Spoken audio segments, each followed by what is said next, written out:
কিতাবের মধ্যে আছে কোন বান্দা যখন বলে সুবহানাল্লাহ, বলেন তো, আবার বলেন তো, আল্লাহ বলে এটার অর্থ হলো হে আল্লাহ আমি আপনার পবিত্রতা বর্ণনা করিতেছি, এই সুবহানাল্লাহ অর্থ।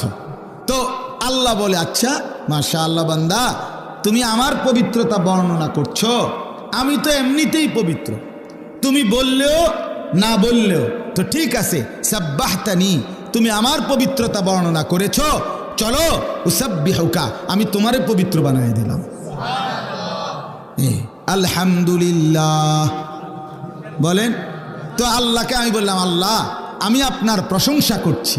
আল্লাহ বলেন তুমি আমার প্রশংসা করলা, আমি তো এমনিই প্রশংসিত, যাও তোমাকেও আমি প্রশংসিত বানায় দিলাম, মানুষ তোমারে ভালো বলবে। জিকির করে দেখো তোমারে দেখবা মানুষে ভালো বলবে, লোকটা